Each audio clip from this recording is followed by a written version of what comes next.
Sí, estaría bien. Sí. Vamos pues, entonces, Por mí miren, está bien. tienen ustedes, estoy compartiendo pantalla, la pueden ver, ¿verdad? Sí. Ok, entonces, Sí. el cuadro amarillo que ustedes ven es el recorrido metodológico de un proceso participativo basado en la planificación. ¿Sí? Un plan de acción para poder revertir algunas situaciones problemáticas cuando intervenimos en una comunidad. Y el cuadro blanco es el recorrido metodológico de una investigación-acción participativa basada, por supuesto, en los postulados de Orlando Falsborda, pero también de un grupo de personas que se han dedicado a hacer este tipo de trabajos de investigación-acción participativa en varias regiones de Europa y Latinoamérica y que tienen más de 20 años de estar probando esta metodología. Así que lo que hicimos nosotros, una vez que nos empapamos de estas herramientas y vimos cómo se ensamblaban en algunos espacios de trabajo de otras universidades, donde las ha dirigido Tomasino y las han dirigido otros y otras compañeras, entonces lo que hicimos fue juntar ambos procesos metodológicos, como ustedes pueden verlos ahí, y tomar algunos elementos de cada uno que pudieran cubrirnos la demanda de planificación que teníamos con el municipio. Es decir, que ustedes lo que pueden hacer es justamente eso, ¿no? Un collage de herramientas. Lo importante es saber interpretar cada etapa de cada herramienta y ver cuál se ajusta mejor a la que ustedes requieren al intervenir un territorio. Lo que no pueden hacer es prescindir de las herramientas, es decir, lo que no se puede hacer ya, lo que ya no se vale hacer, es ir a un territorio sin una propuesta metodológica, ¿verdad? Es decir, nosotros como universitarios, el deber nuestro es aportar las propuestas metodológicas de intervención, no dictar los temas de intervención, porque eso lo tenemos que negociar con ellos. Y parte de la metodología participativa es eso, es poder negociar con ellos los temas y las iniciativas que se van a desarrollar. Pero lo metodológico sí lo tenemos que aportar nosotros, ¿verdad? Y ahí hay que hacer una búsqueda de cuáles son las más adecuadas, cómo introducirlas, cuáles funcionan mejor. De repente hay algunas que al principio no van a funcionar, hay otras que tal vez en la segunda, tercera etapa del proceso funcionan mejor, pero lo importante es que ustedes puedan ir echando mano de aquellas herramientas que sean las más adecuadas según el contexto que están ustedes enfrentando. Miren, para nosotros ha sido un reto entrar en esta comunidad por esa cosmovisión cultural, que no es la cosmovisión cultural tradicional con la que nos hemos encontrado en otras comunidades. Entonces, para nosotros también fue necesario hacer una autorreflexión antes, sobre todo para entender de una manera bastante crítica el terreno en el que estábamos y reconocer que sabíamos muy poco de esa cosmovisión, ¿verdad? O sea que uno, desde la universidad, no siempre uno puede esperar saber todo lo que compete al contexto que nos vamos a encontrar, ¿verdad? Es más, lo más seguro es que hayan muchas cosas que tengamos que aprender antes. Entonces, creo que es importante que eso se haga previo, ¿verdad? Previo a hacer los primeros acercamientos en la comunidad, usted ya tiene que haber tenido una fase o una etapa cero, como decíamos ayer, para recopilación de antecedentes, para hablar con actores clave que han trabajado con ellos, por ejemplo, para que les expliquen quiénes son ellos, ¿verdad? Quiénes son los de esta comunidad, cómo han venido funcionando y poder hacer recopilación de información de fuentes tanto primarias como secundarias para poder estar ustedes, tener un poco más de antecedentes y contexto, ¿verdad? No irse así de un solo porque eso no va a funcionar, ¿verdad? Entonces, creo que por eso es valioso que ustedes vean estas dos metodologías que nosotros hemos combinado para que ustedes puedan reconocer en ellas algunas etapas que posiblemente ustedes ya han echado mano de ellas, han trabajado en ellas, pero también puedan incorporar otras que ustedes consideren que tiene sentido en el listado de acciones que se mencionan en cada una de las metodologías. Pero entonces, no se trata de tomarlas como una receta o una camisa de fuerza, sino más bien cómo esto se adapta, ¿verdad?, a la situación, no al revés. Ustedes no adaptan las situaciones y la realidad a las herramientas, sino lo contrario. Ustedes tienen que adaptar las herramientas y hay que jugar con las herramientas para poder sacarles el mejor provecho. Entonces, ayer hacíamos como esta comparación y quiero retomarla porque esto es fundamental, ¿verdad? La parte metodológica es fundamental y la ponen los universitarios. Son los que tienen que aportar esta parte y por eso hay que prepararnos, por eso nos formamos en estas herramientas. Por eso no es al azar que vamos a una comunidad, por eso tenemos que pasar por un proceso formativo. Entonces, cuando nuestros equipos de vinculación tengan que salir a campo a trabajar, tienen que ya ir con estas herramientas. Cuando los estudiantes se unen a los proyectos de vinculación, tienen que recibir formación y capacitación en estas herramientas. Por eso es importante para mí trabajarlas en este diplomado, porque ustedes a su vez con sus estudiantes, cuando ya realicen y desarrollen un plan de intervención en una comunidad, que es parte de los procesos de vinculación, ustedes ya llevan estas herramientas y ustedes pueden hacer la capacitación de estas herramientas con sus estudiantes previamente, para que ellos sepan cuáles van a ser sus roles y cómo a trabajar el proceso metodológico en las comunidades, ¿verdad? Entonces, eso es muy importante y por eso lo repito. Luego, otro aspecto importante es este. Por ejemplo, ayer hablamos un poquito de lo que era la construcción de la demanda, pero quiero que ustedes lo miren en ese esquema que está ahí enfrente, en la diapositiva. Entonces, miren, lo que decían los compañeros, ¿verdad? Lo que decían los compañeros en la conversación de ayer, en el diálogo de ayer. Hay problemas gigantescos en las comunidades y no podemos abarcarlo todo. Entonces, si ustedes se fijan, la figura redonda, grande, que dice problema social, tiene a su vez una figura más pequeñita adentro que dice problema de intervención. Es decir, que nosotros, aun y cuando reconozcamos de manera holística e integral, como estamos aprendiendo a hacerlo, que los problemas están interconectados, que los problemas dependen unos de otros, que las causas de los problemas pueden ser a veces las mismas y pueden tener diferentes dimensiones. La intervención que hagamos va a depender mucho de la delimitación que logremos hacer del problema a intervenir.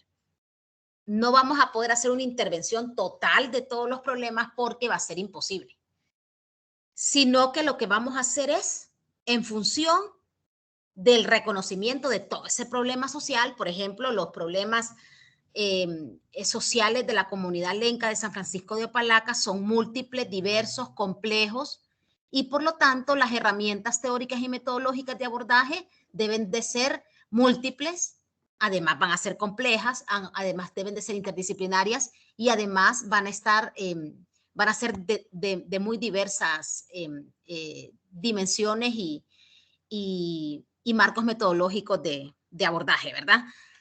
Pero lo que vamos a intentar hacer desde nuestro proyecto como tal es intervenir en un problema en específico, ¿verdad?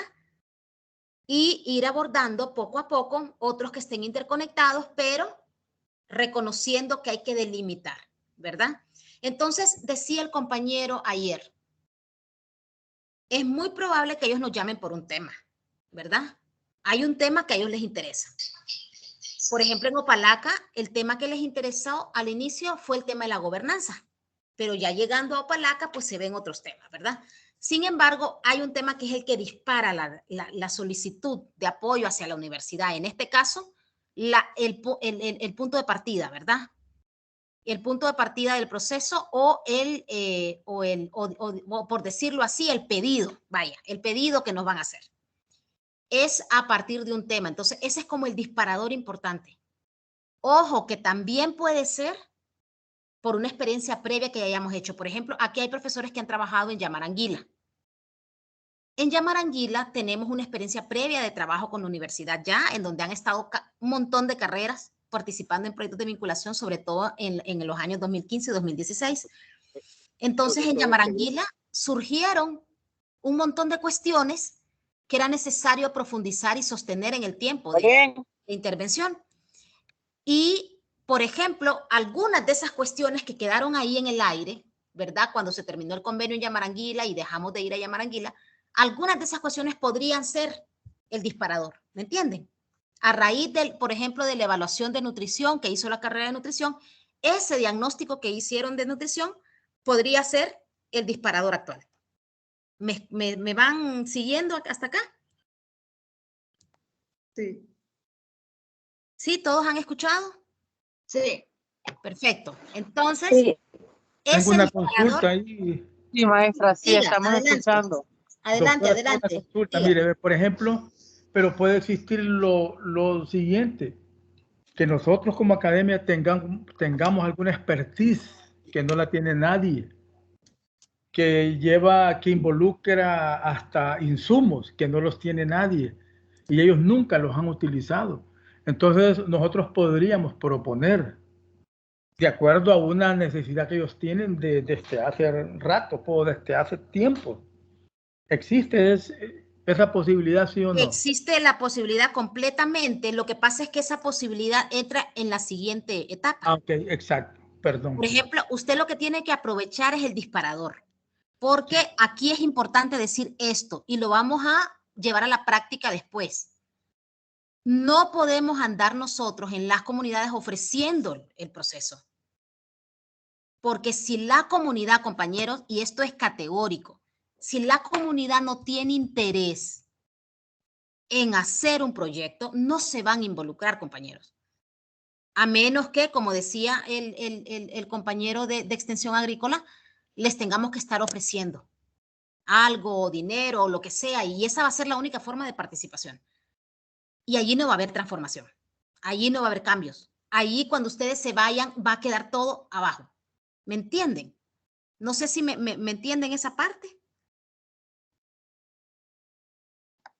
Yo creo, doctora Ivania, que es justamente lo que pasa en los proyectos sociales en cualquiera de las áreas que los gobiernos han estado desarrollando a través de la historia, ¿verdad? Que supuestamente son proyectos que van enmarcados en la solidaridad con el pueblo, pero no son más que dádivas para comprar un voto, para comprar una simpatía política, pero como es algo en donde la comunidad no ha participado activamente, no se empoderan de ese proyecto, termina el proyecto y las personas como parte de una comunidad no sufrieron ninguna transformación.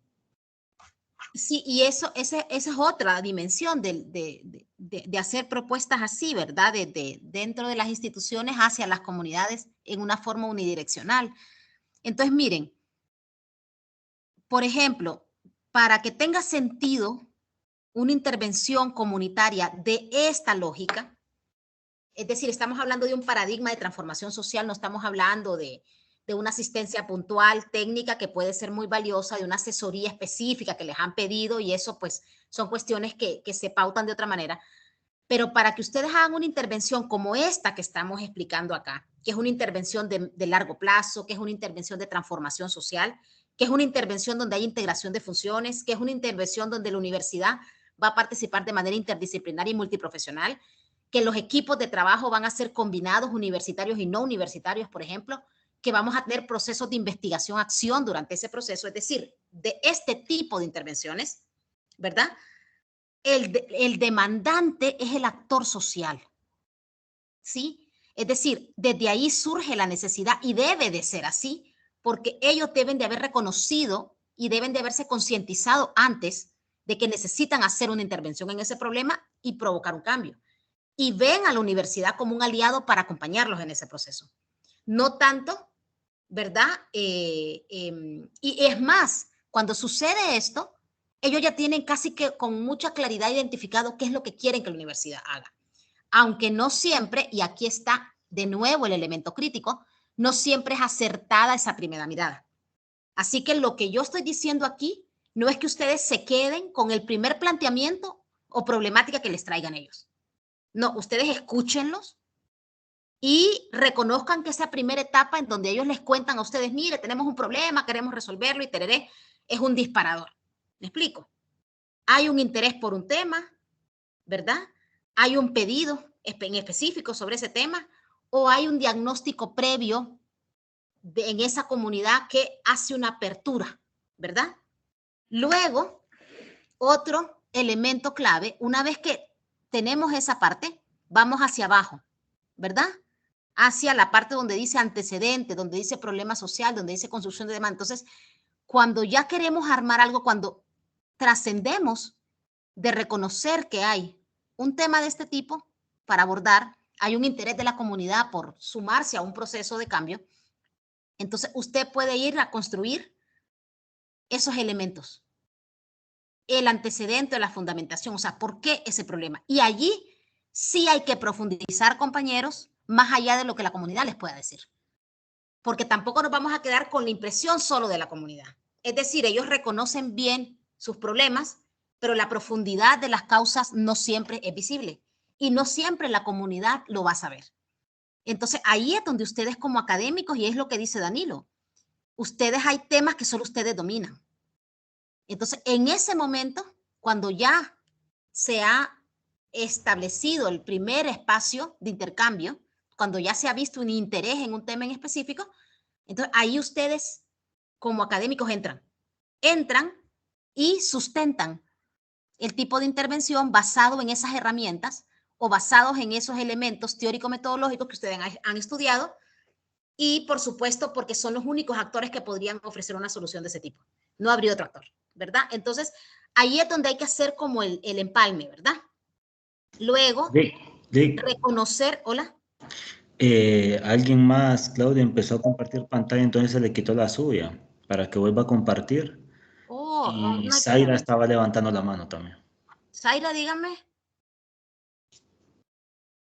Hola, solamente reforzar un poquito, ¿verdad? Desde la mirada de lo que hacemos las y los trabajadores sociales, previo al diagnóstico, que es un poco lo que usted nos comparte en ese momento, prácticamente casi el mismo proceso metodológico, lo que cambia de alguna manera es el fundamento teórico, ¿verdad? De cada autor. Pues desde nuestros procesos de intervención, nosotros le llamamos antes del diagnóstico al estudio e investigación. Este acercamiento nos permite de alguna manera conocer esa cultura, esas interrelaciones, el contexto en que se desarrollan, los momentos en que se está realizando nuestro punto de llegada, nuestro primer acercamiento, porque también eso es determinante. Eso influye de manera positiva o negativa en las relaciones de los diferentes actores, tengan estos poder o no, porque pasa algo interesante en los procesos de intervención comunitaria. Y es el tema de que nosotros requerimos de dos ejes fundamentales, que ese es un proceso de construcción a la par del diagnóstico de necesidades y la priorización de esta, y es fortalecer, y si no existe, pues crear los lazos de participación con el fin de fundar procesos de organización en esa comunidad que al final va a ser lo que va a permitir la sostenibilidad de este proyecto en el tiempo. Es por eso que ayer se nos decía la importancia que tiene desarrollar procesos de capacitación a la par de los proyectos que realicemos, porque al final es la sostenibilidad de este proceso la va a garantizar la participación de las y los beneficiarios, pero también el nivel de organización que hemos desarrollado en ellos. Y esto lo logramos identificar desde el primer contacto que tenemos con las comunidades, la construcción misma del diagnóstico y pues las siguientes fases que seguramente iremos desarrollando a lo largo de este módulo, ¿verdad? Pero sí es fundamental que conozcamos esa comunidad, porque esto nos permite saber dónde estamos parados, con quiénes y cuál va a ser realmente el apoyo metodológico que se requiere brindar según las características de la comunidad.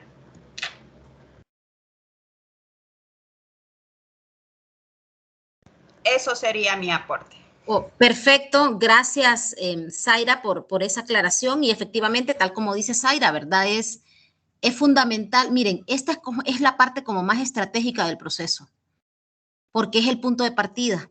Y a partir de ahí hay elementos que ustedes van a tener que ir ensamblando y van a tener que ir negociando y cediendo también, ¿verdad? Va a ser más complejo en la medida en que vayamos entrando cada vez más a profundizar las problemáticas y vamos a tener que tomar decisiones en algún momento con la comunidad, no nosotros, para saber qué rutas ir tomando, ¿verdad? Lo que sí implica este tipo de ejercicio participativo es una vigilancia constante una reflexión permanente de parte de todos los que están integrados en el equipo de trabajo, que tienen que ser universitarios y no universitarios, para verificar que en cada etapa haya una participación adecuada. Porque ese es el error a veces en este tipo de intervenciones, y es que de repente solo se quedan 3, 4, 5 personas haciendo el proceso y el resto desconoce completamente cómo se lleva a cabo. Pero tampoco significa que todos van a participar en todo y que todos tienen que entenderlo todo. No, miren, en este tipo de proyectos hay personas que cada una tiene que tener su rol. Y hay personas que pasan muy saturadas de trabajo o de responsabilidades de otro tipo y no vamos a cargarlas con cada proceso. Pero sí vamos a tener que saber, y allí por eso se desarrollan los marcos y planes operativos, ¿verdad? Porque ahí toca asignar responsables y toca buscar e integrar a la comunidad en esas asignaciones, ¿verdad? Para que, como dice Zaira, se pueda hacer la gestión. Entonces, miren, el proceso de investigación-acción es un proceso rico, valioso, en donde lo que usted logra es que los miembros de la comunidad que no son académicos, que no son universitarios, participen en la investigación como un miembro del equipo de investigación. Es decir, ellos no son solo los informantes, no solo para que nos den información, sino para que ellos hagan una reflexión sobre lo que estamos haciendo. Y eso es un paso cualitativo importante, porque llevamos más allá la participación. O sea, más que solo el hecho de que sean nuestras fuentes de datos para poder sacar encuestas y entrevistas y grupos focales, ellos también aportan a la reflexión y a la construcción de los objetivos de la investigación, a la construcción de las actividades que se tienen que desarrollar en la investigación, participan en la investigación propiamente, participan en cada etapa y, por supuesto, participan en los resultados, ¿verdad? Entonces, no es algo sencillo, obviamente, ¿verdad? Tampoco es una metodología que en todas las áreas se está impartiendo, es decir, más bien hay áreas del conocimiento en donde no se habla de este tipo de metodología de investigación, y ahí es donde se evidencia la necesidad del aprendizaje también desde la universidad. No solo de estas metodologías, sino también de introducir el debate acerca de la inclusión de este tipo de metodologías de investigación en las universidades, ¿verdad? En cualquier campo del conocimiento, esta metodología tiene aplicabilidad. Entonces, es valiosa herramienta para poder construir procesos investigativos con la participación de actores que no son precisamente expertos en investigación, como exige, por ejemplo, algunas otras formas tradicionales de investigar. Entonces, aquí miramos elementos clave. Aquí, por ejemplo, si ustedes se fijan, hay antecedentes y la fundamentación, que eso se puede extraer de fuentes secundarias. Vemos la construcción, el reconocimiento del problema social, es parte de la etapa del proceso. Vemos que a partir de ahí se tiene que construir la demanda, es decir, lo que realmente se va a intervenir, que es reconocer ese problema de intervención y entenderlo en un contexto más amplio para poder saber cómo intervenir, y un marco conceptual o un marco teórico. Es decir, no vamos a emprender una intervención comunitaria, y aquí está el segundo paso cualitativo. El segundo paso cualitativo nos exige una orientación teórica para atender la problemática. No vamos de manera espontánea. ¿Me explico? Ni siquiera vamos simplemente escuchando lo que la comunidad propone que se haga en cuanto a acciones puntuales. Vamos reconociendo que ese problema tiene una explicación, ya sea en la acumulación de conocimiento que tenemos en ciertos campos o en lo que se está generando como conocimiento nuevo para abordaje de una problemática similar en otros lugares, y etcétera, etcétera, etcétera. Pero lo que no vamos a hacer es un proceso de intervención comunitaria sin el acompañamiento de un marco teórico metodológico. Y ese acompañamiento teórico debe de ser parte de la reflexión también de la comunidad. Es decir, que lo que aquí pretendemos es que nuestros pares en la comunidad, los miembros de la comunidad que se inserten en el proceso de investigación, puedan también tener acceso a ese marco teórico, puedan comprenderlo. Y ahí es donde nosotros tenemos que echar cuenta de todas estas herramientas metodológicas y estas técnicas de participación para poder hacer las reflexiones de la forma más adecuada posible y de la forma en en que nuestras contrapartes externas puedan participar. Por supuesto, aquí hay elementos a la base que hay que reflexionar previamente. O sea, no nos vamos a ir de un solo a trabajar estos marcos teóricos con ellos, sino lo que vamos a hacer es que tenemos que hacer como universitarios, y este sí es trabajo nuestro, revisar nosotros primero el marco teórico con el que vamos a arrancar en este proceso. Y tiene que ser un marco teórico acorde con las intenciones y los intereses de la comunidad. Y dentro de esa revisión, a veces hay que hacer traducciones, que esa es una palabra que pareciera que fuera una palabra superficial, pero es una palabra profunda desde el punto de vista de las reflexiones.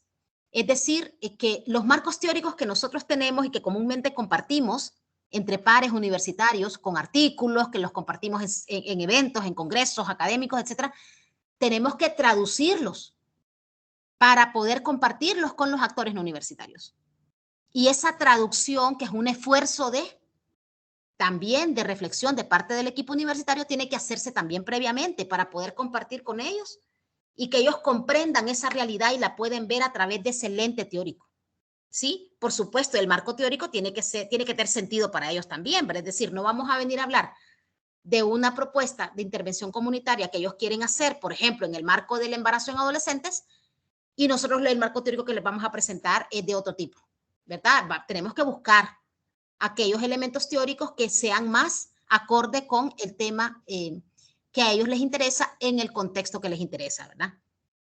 Entonces, este tipo de cuestiones, miren, hay que prestarle mucha atención y sin duda son pasos previos, ¿verdad? A los procesos. No es tan sencillo. Por ejemplo, cuando se está hablando ahorita en Opalaca de generar un proyecto para energía y que hay que hacer un estudio especializado en esto y se le está pidiendo al Instituto de Energía de aquí de la universidad que lo haga, ¿verdad?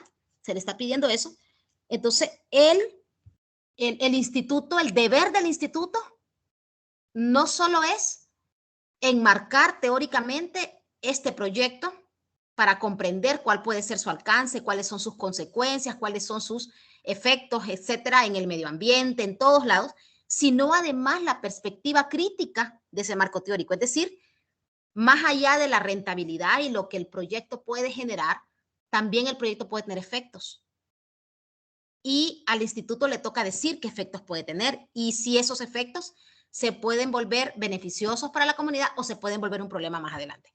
Entonces, ese tipo de elementos son fundamentales y sí son parte del trabajo del universitario. Es decir, que nosotros no podemos tampoco pensar que como universitarios, al llegar a la comunidad, perdemos esa posibilidad de orientar, ¿verdad? Y realmente en este tipo de metodologías hay un rol muy diferenciado de los universitarios, de los investigadores en estos casos.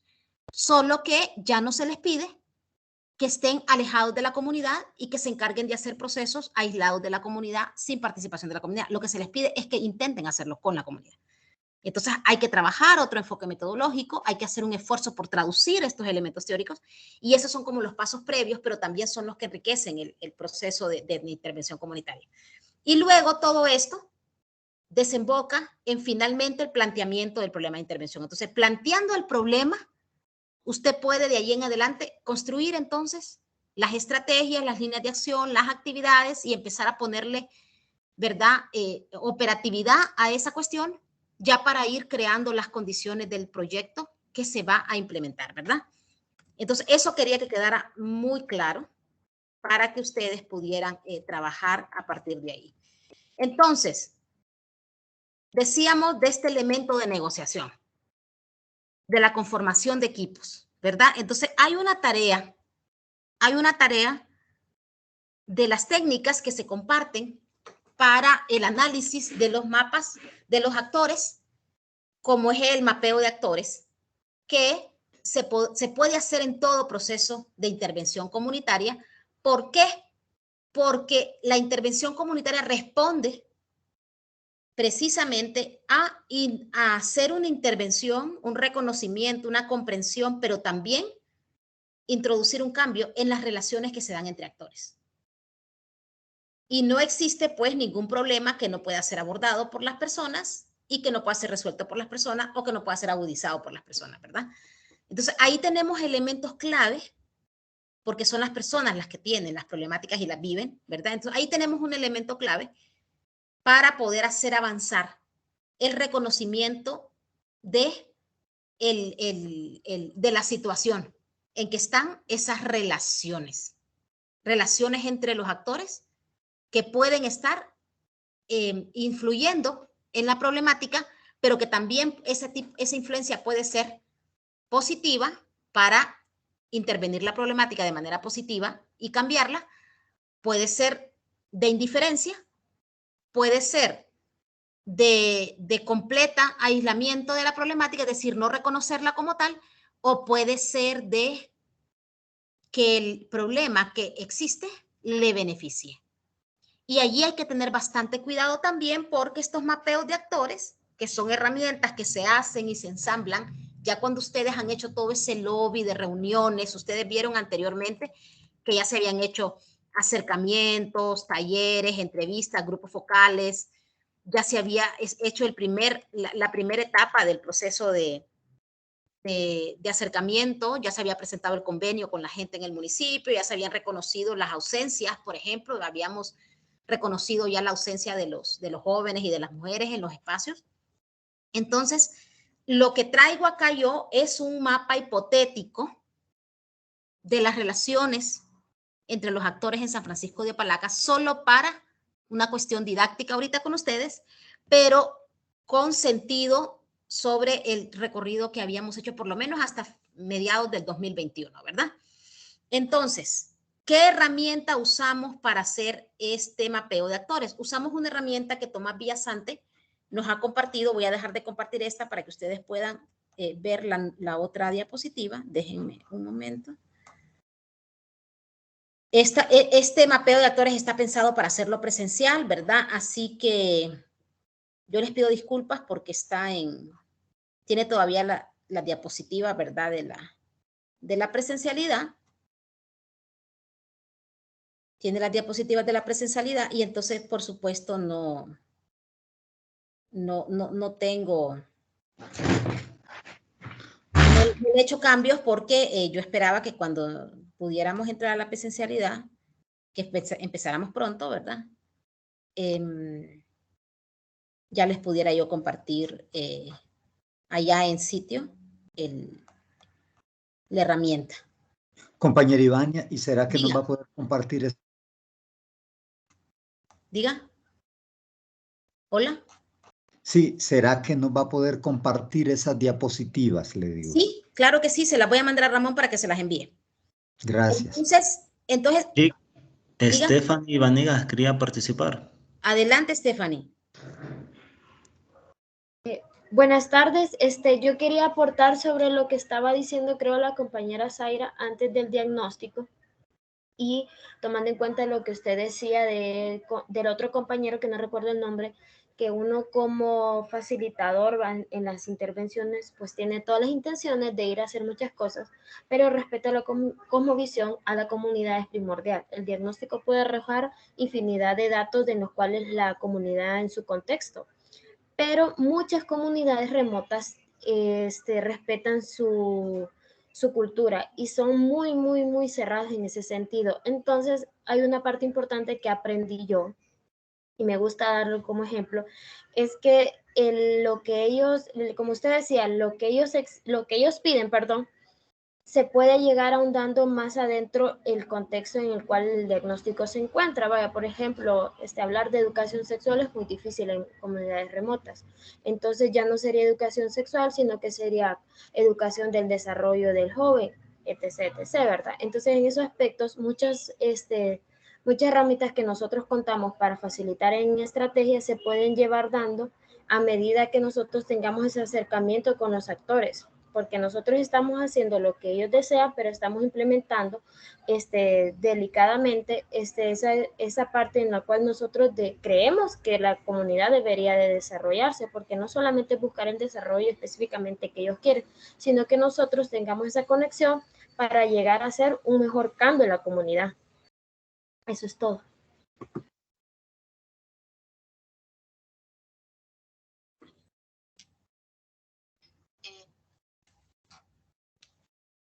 ¿Ya, Stephanie? Sí, sí. Perfecto. Gracias Solo- por su participación. Entonces, Yo miren, digo les decía, que no sé si se puede. dígame, adelante, no le escucho, dígame. Yo quería recordar algo ¿va? Que nos pasa o que sigue y siempre pasa. ¿va?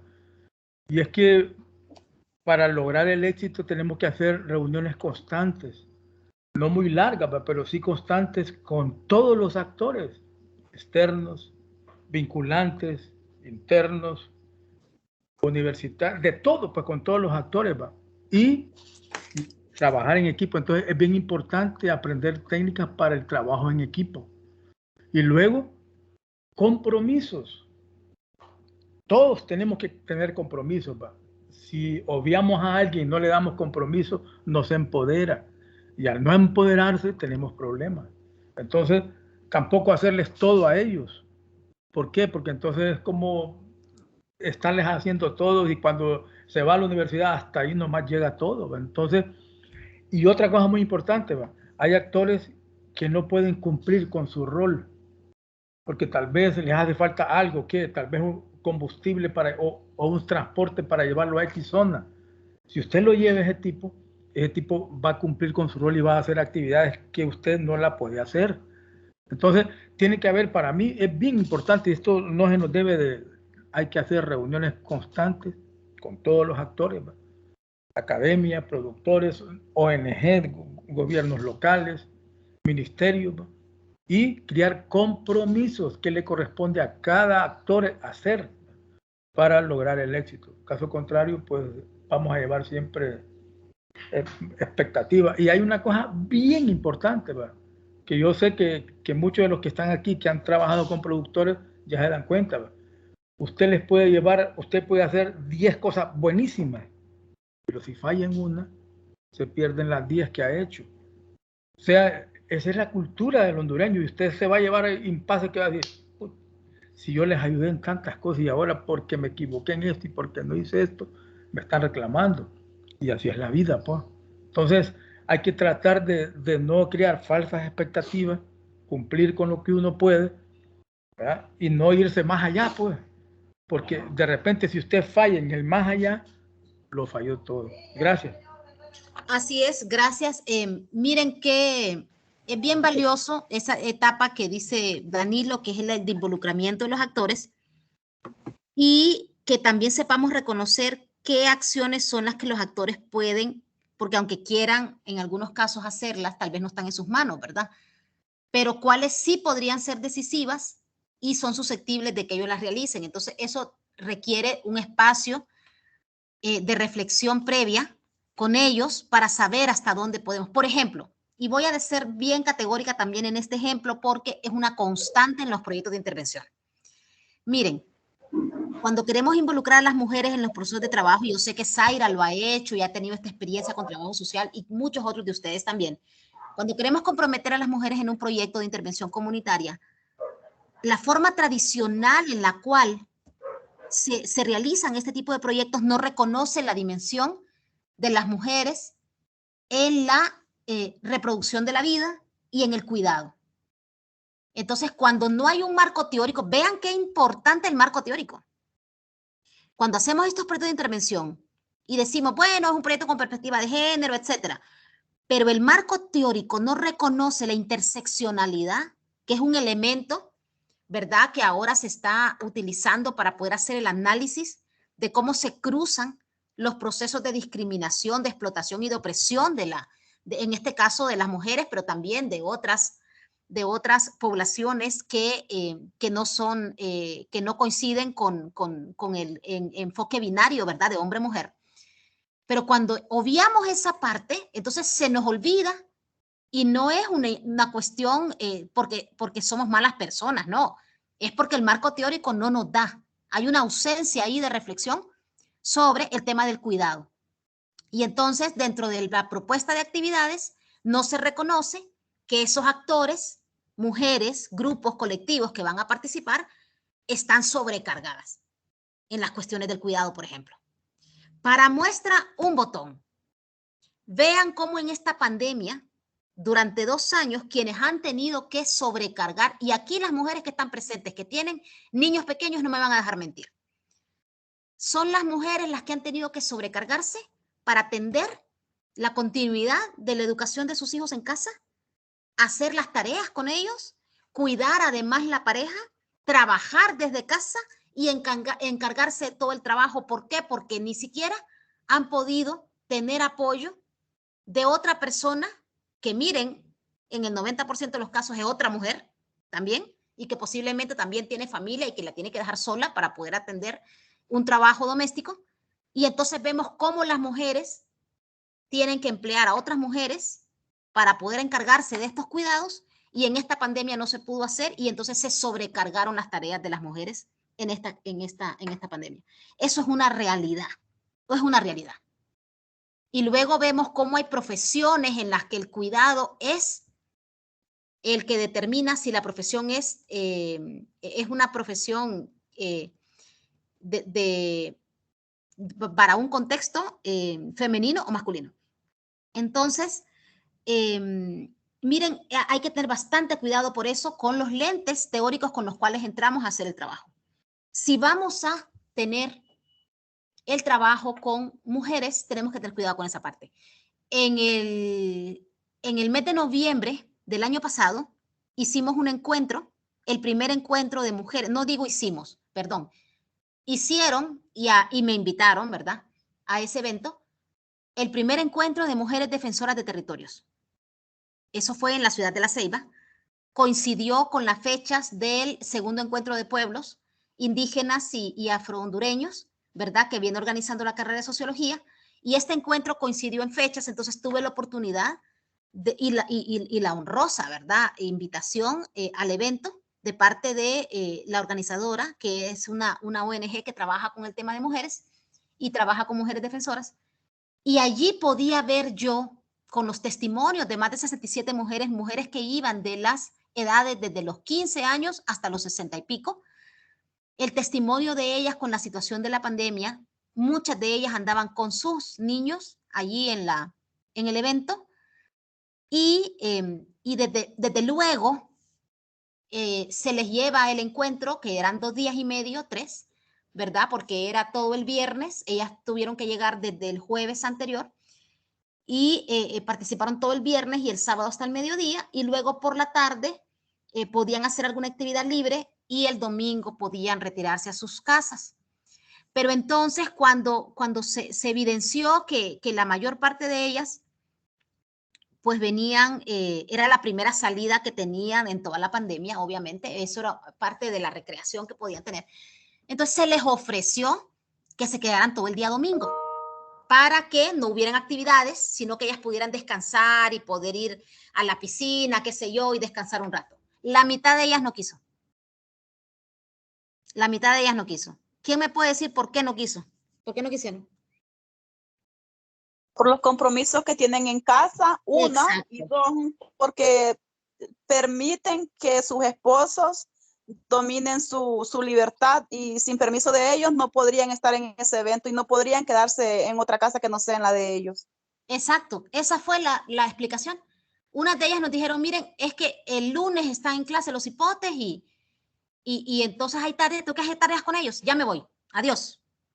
Y otras dijeron, no, es que mire, que ya son 2 días que estoy fuera de la casa. ¿Me entienden a lo que me refiero? Entonces, no es tan fácil, no es tan fácil. Entonces, cuando decimos, es que a las mujeres no les gusta participar, no es cierto. Algo está pasando para que la participación de ellas sea distinta de la participación de los hombres. Algo está pasando en la sociedad para que hayan múltiples barreras a partir de las cuales se dificulta la participación de las mujeres. Entonces, hay que tener cuidado. Entonces, cuando hacemos el mapeo de actores, compañeros y compañeras, hay que reconocer a todos los grupos poblacionales, independientemente de si están relacionados o no de manera directa y concreta con el problema que vamos a analizar. Y uno de los elementos clave a analizar es el tema de la participación por género. Y si hay algo que transforma las realidades, es tocar ese tema. Y si hay algo que invisibiliza un trabajo de este tipo, es dejar ese tema intacto. Por no meternos a rollos, porque no le interesa a la comunidad. Por supuesto, a la comunidad le puede decir, no, pero ese es un tema personal. Eso es algo privado, eso que lo resuelvan la gente en sus casas. No, señores, pero aquí hay un problema de sociedad. Acá hay un problema de patriarcado y está claro. Acá hay un problema de opresión y es claro. Y lo vive a lo largo y ancho del planeta, se vive a lo largo y ancho del planeta. Aún los países más avanzados todavía tienen una enorme brecha que cumplir en materia de equidad de género, en materia de respeto a los derechos de las mujeres, al respeto de los derechos a los grupos que son diversos, ¿verdad? Entonces, yo creo que aquí es valioso que ustedes tomen en cuenta entonces que los marcos teóricos con los cuales ustedes van a pautar un proceso de intervención tienen que tomar en cuenta también el tema de los marcos teóricos, ¿verdad? Del feminismo. Hay que verificar los feminismos populares, por ejemplo, es un marco teórico que sustenta mucho lo que estoy diciendo yo por acá, y hay que hacer ese paso, hay que dar el paso, hay que dar el salto, compañeros. O sea, tenemos que atrevernos a empezar a trabajar con otras herramientas. Cuando las herramientas que tenemos nos invisibilizan estas cuestiones que son de fondo, tenemos que soltar esas herramientas tradicionales y empezar a incorporar las nuevas. Y eso requiere estudio y eso requiere compromiso de parte nuestra. Entonces sí que hay un papel diferenciado de los y las académicas en un trabajo de intervención. No es que a la hora de ir a la comunidad somos todos iguales y todos vamos a hacer las mismas actividades. No.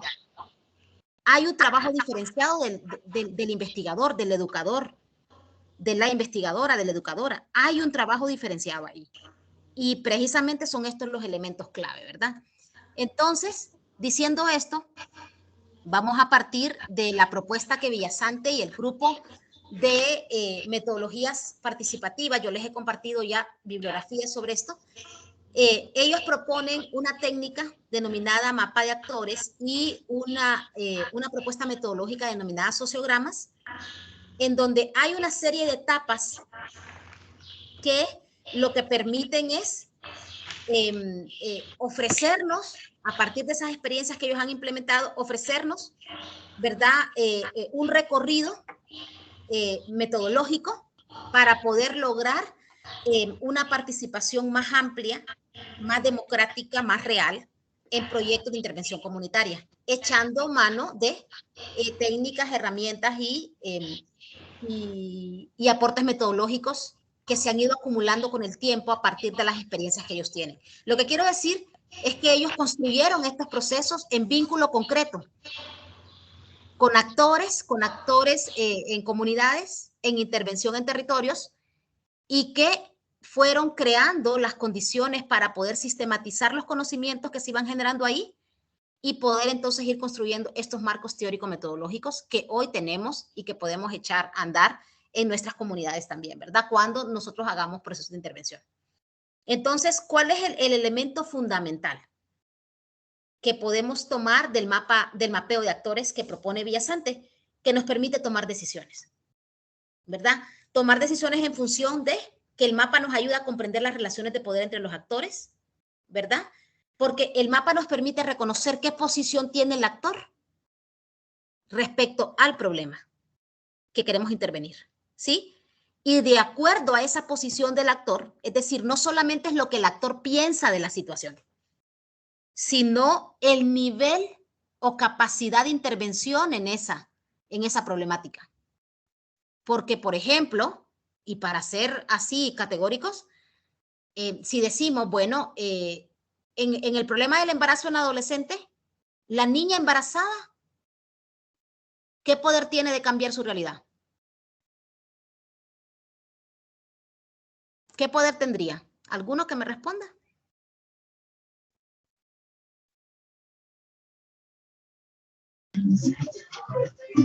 Solamente si esta adolescente recibe procesos educativos encaminados al autocuidado, su autoestima, por ejemplo. Entonces, pero la realidad que está viviendo es una realidad que tiene brechas tremendas, ¿sí?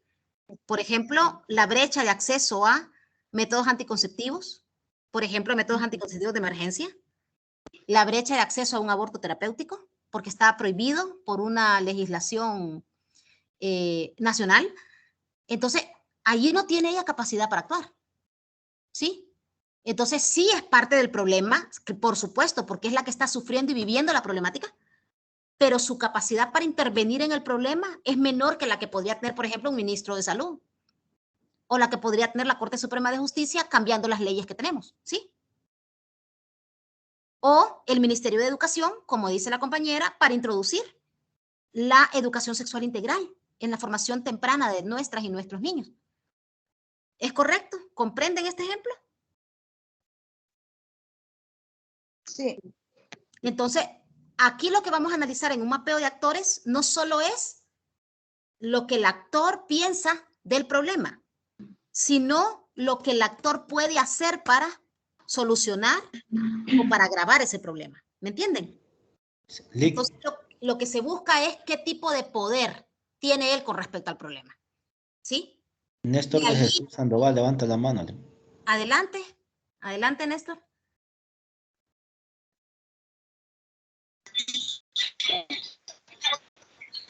Con relación que están planteando, maestra, con relación a las muchachas con embarazos en la adolescencia, quizás no podemos cambiar la realidad existente, porque es algo natural. Nuestras leyes prohíben muchas cosas. Sin embargo, ¿cómo ayudamos a esa situación? En el caso de la Universidad Nacional Autónoma de Nicaragua, León, ofrece a todas estas mujeres, después de su parto, unas becas que nosotros llamamos becas madres, que les permiten a las mujeres ayudarse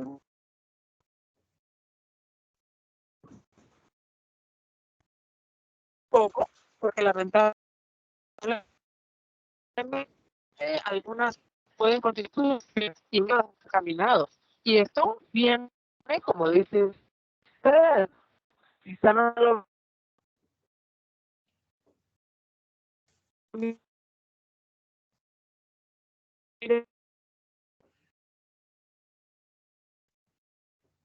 igual el ministro de Salud, o el ministro muy alto, y se es una política.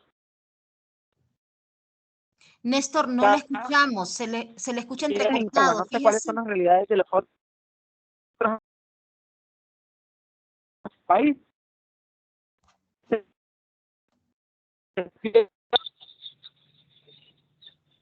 Explicaba que quizás no podemos cambiar esa realidad.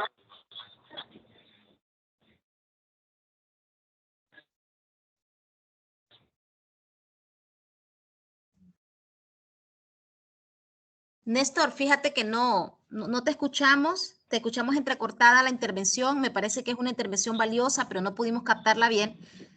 Te propongo que puedas intentar mejorar tu conexión nuevamente y te doy la palabra más adelante, si te parece. ¿Está bien? Ok, te doy la palabra más adelante. Entonces, el tema del embarazo en adolescente es un ejemplo, porque es un tema complejo, es un tema multicausal y es un tema, por supuesto, que tiene que abordarse desde la complejidad, desde el pensamiento crítico y, por supuesto, desde el tema de la opresión. Ahí, desde el tema de la interseccionalidad, etcétera, etcétera, etcétera. Y por ahí, pues, está todas las teorías feministas sobre esto que aportan ya un balance muy crítico sobre qué es lo que se puede hacer con todo el conocimiento que tenemos acumulado, pero también con toda la relevancia y el reconocimiento y la ética de que pues las mujeres sufren procesos de opresión, ¿verdad? Desde la misma condición de ser mujer y las personas de los grupos y de las poblaciones diversas que no se identifican con el género masculino también tienen esta misma condición y experimentan, por supuesto, limitaciones de tipo político. Entonces, lo que el mapeo de actores permite es ver esa línea de poder que puedan tener diferentes actores para situarlas dentro de un mapa y poder comprender entonces quiénes podrían apoyarnos a darle vuelta a ese problema y quiénes podrían más bien incrementarnos este problema o se opondrían a que este problema se solucione. ¿Sí? Entonces, ahí vemos cosas que son bien, miren, este tipo de ejercicio se usa sobre todo cuando hacemos procesos de intervención en donde hay que hacer este tipo de transformaciones.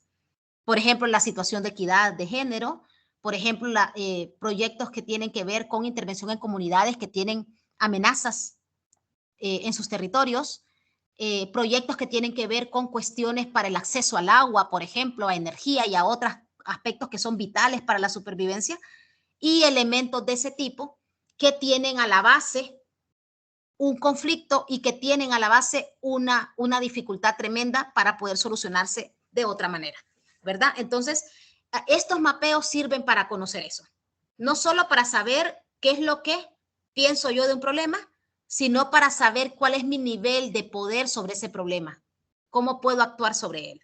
Y por supuesto ahí cada actor tiene un diferente nivel y tiene una diferente posición con respecto al problema. Entonces, otro de los elementos de este mapa de actores, que es una técnica, permite también que se integren los grupos de trabajo porque son ellos los que hacen el acopio de toda esta lista de actores, porque nosotros desde la universidad lo que hacemos es el proceso metodológico, pero son ellos los que conocen a los actores a profundidad, ¿verdad?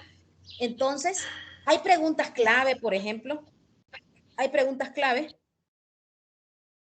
con los actores que vamos a ir radiografiando, ¿verdad? En el mapa. Y una de las primeras es poder situar a los actores que están inmersos en la temática que estamos trabajando. Poder conocer las relaciones que hay entre ellos, poder saber, y esto hay que hacer una reflexión profunda desde qué posición están hablando, porque una cosa es que yo, Ivania, hable como Ivania sobre un tema, y otra cosa es que yo como directora de vinculación hable sobre un tema. Son cosas bien diferentes, ¿verdad? Porque de repente yo puedo tener una opinión personal sobre una cuestión, pero la opinión institucional es distinta, ¿me entienden? Es como lo que decía el compañero sobre el tema del embarazo en adolescentes. Puede ser que los profesores de la universidad tengan una postura con respecto a estas situaciones, pero puede ser que la sociedad tenga una opinión completamente diferente. Entonces, ahí hay que tener este tipo de reflexión. Otra pregunta clave, ¿qué nivel de influencia tienen en la temática estos actores? Es decir, ¿cómo está involucrado este actor con la problemática? ¿Y qué nivel de influencia tiene sobre ella? Por ejemplo, si es un asunto de áreas protegidas, ¿qué nivel de influencia podría tener, por ejemplo, el municipio, la municipalidad? ¿Qué nivel de influencia puede tener una asociación comunitaria de protección de los bosques? ¿Qué nivel de influencia podría tener el instituto educativo? ¿Qué nivel de influencia tiene sobre eso la universidad? ¿Qué nivel de influencia tiene sobre eso el Instituto de Conservación Forestal, por ejemplo? Son preguntas que tenemos que hacernos, ¿verdad? Y luego, como ya nosotros estamos trabajando una propuesta de intervención, nos toca ver si estos actores tienen sensibilidad a esta propuesta o no. Es decir, ¿en qué grado podemos involucrarlos?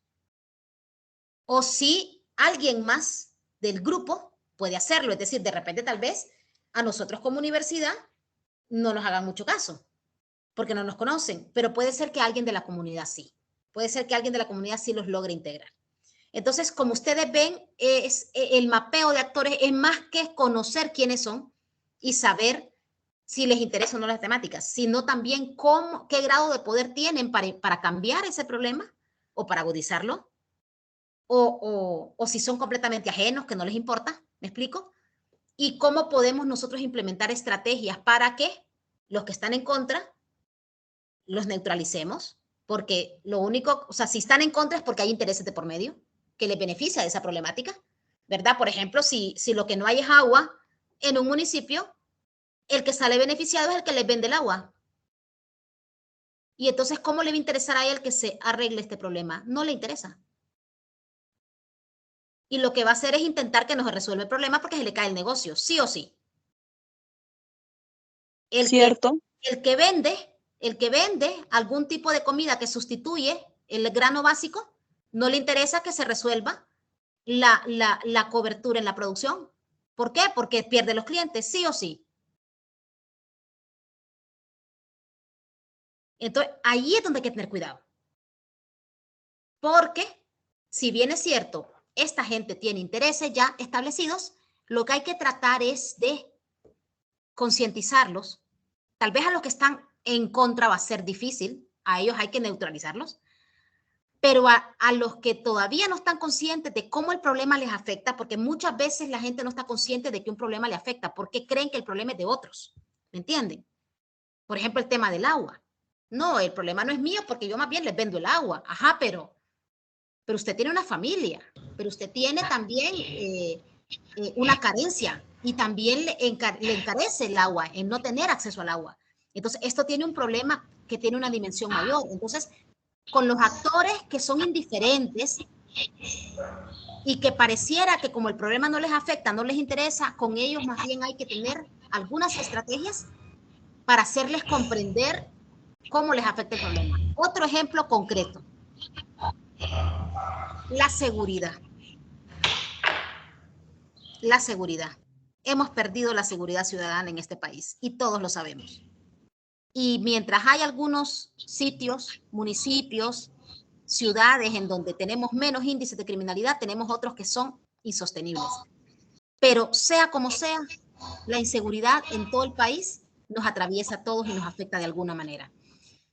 El hecho de tener en nuestras casas la posibilidad de poner vigilancia, de poner cámaras, de llenar de rejas nuestras viviendas, de alguna manera no soluciona la problemática. Porque usted no va a estar 24 horas adentro de su casa. Usted tiene que salir de su barrio, aunque su barrio sea el barrio seguro. Tiene que salir, y una vez que usted sale a la calle, a la vía pública, usted está expuesto al proceso de inseguridad. Y aunque usted diga, no, porque yo tengo guardaespaldas y yo camino en un carro blindado, como lo hacen algunos y algunas ciudadanas en Honduras, muy pocos, por cierto, porque la mayoría de nosotros no tenemos esa posibilidad, ellos pueden decir que son indiferentes a la situación, ¿sí?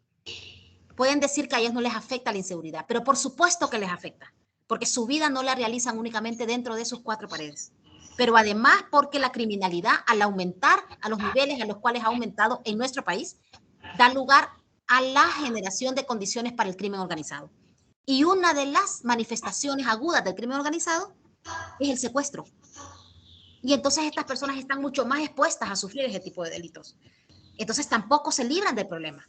Pero si no lo reconocen como un problema de la comunidad, del país, de la sociedad, y no reconocen que su papel como miembros de esa sociedad es buscar una solución, entonces no se interesan en los problemas. No sé si este ejemplo queda claro. Alguien que me lo ratifique, por favor. Sí, yo quisiera participar. Adelante. Sí, buenas tardes, les saluda Raúl Rivera. Adelante, Raúl.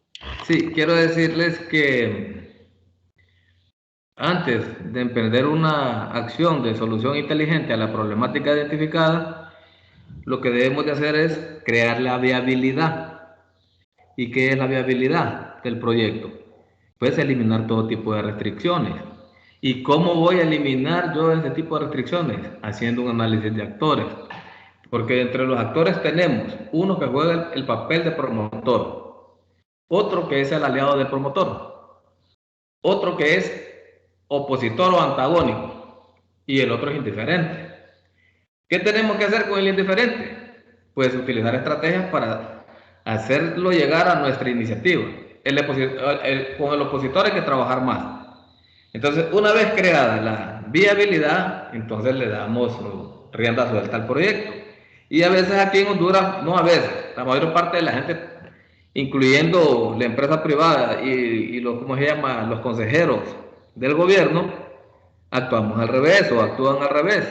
El caso de Patuca 3. En el caso de Patuca 3, decidieron construir ese monumento, reservorio de agua, pero sin viabilidad. Empezaron a hacer el proyecto, empezaron a hacer, ¿cómo se llama?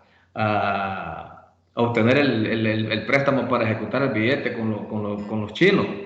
Y a la hora, cuando quieren implementar el proyecto, se viene aquel montón de gente y se les cruza, ¿cómo se llama? Con resistencia. ¿Por qué? Porque los están expropiando de sus bienes y derechos, y ahí se arma un conflicto que duró mucho tiempo, que tuvo que intervenir el gobierno pagándoles y hasta la vez creo que se les debe. Entonces para nosotros poder ejecutar un proyecto de solución, ante el planteamiento de un problema, lo primero que tenemos que hacer, como dice la licenciada Ivania, es crear la viabilidad haciendo un análisis de actores primero para que después nosotros hagamos identificación, estudios de mercado, estudios técnicos, evaluación financiera, evaluación económico-social, evaluación de impacto ambiental, ¿verdad? Solamente. Excelente, gracias por compartir ese ejemplo. Yo quiero agregar algo, Lee. Lo único, solo déjenme Okay. aclarar una cuestión ahí para que no vaya a quedar así. Raúl, en el caso de proyectos como ese, justamente donde nos tenemos que ver en esta perspectiva que estamos trabajando, va a ser en la construcción de viabilidad del proyecto al revés. ¿Me entiendes a lo que me refiero? O sea, poniendo como ejemplo Patuca como tal, así como lo hiciste, exactamente en esas mismas condiciones, pero el equipo universitario trabajando con la comunidad que se opuso. ¿Me explico? Es darle vuelta al tema. El proyecto pudo haber tenido viabilidad técnica profesional, pero no tenía legitimidad. No tenía legitimidad. Y la legitimidad implicaba expropiación. Y la expropiación es violentar un derecho humano fundamental. Y allí se cae el proceso. ¿Por qué? Porque entonces vienes y estás violentando el derecho de las personas. Entonces, ahí hay un tema de ética también. Entonces, así como lo cuenta el compañero, todo, o sea, también le podemos llamar viabilidad al proceso perfectamente. En este caso, los procesos de intervención comunitaria que la universidad, bajo este paradigma, insisto, bajo este paradigma, va a acompañar, si somos leales a este paradigma crítico, entonces nosotros vamos a tener ese cuidado de identificar con quién hacemos estos proyectos y contra quién los estamos haciendo. Y esto no es algo simple. Es algo complejo porque no siempre reconocemos eso antes. Como universidad nosotros no sabemos muchas veces de dónde parten estas propuestas. Entonces sí tenemos que tener bastante cuidado a la hora de hacer y tomar esa decisión.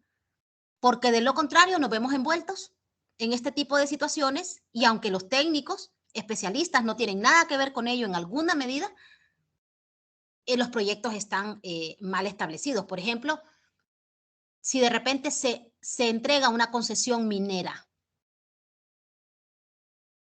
la concesión minera que se hizo allá, de la mina Entre Mares, en San Ignacio. Zaira, yo no sé si tú eras estudiante todavía en trabajo social cuando eso. ¿Cuáles han sido los efectos de esa explotación a cielo abierto de esa mina en la población? Hay más de 400 páginas de evidencia científica de un equipo de más de 35 expertos de cómo esa explotación de esa mina contaminó suelos, contaminó bosques, contaminó personas, generaciones enteras. No sé, Zaira, si tú estuviste durante ese tiempo estudiando y pudiste ver algunos ejemplos. Ustedes hicieron una intervención, recuerdo, por esa zona.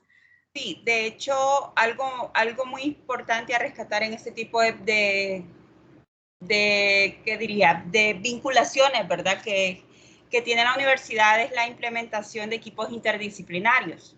Porque si bien es cierto, por ejemplo, nosotros como trabajadores y trabajadoras sociales, nuestra esencia está en el tema de fomentar la participación y la organización social, como les había comentado inicialmente, pero nosotros no podemos ver otros temas técnicos que probablemente ingenieros, médicos, químicos y otro tipo de profesiones, inclusive los mismos abogados, ¿no? Que son los que de alguna manera pueden identificar esas limitantes jurídicas que existen para de alguna manera vincular lo técnico con lo viable, con lo humano, con el tema de desarrollo, y es ahí donde es fundamental, y este ejemplo es un caso muy, muy particular, que evidencia la necesidad de los equipos interdisciplinarios en los procesos de vinculación.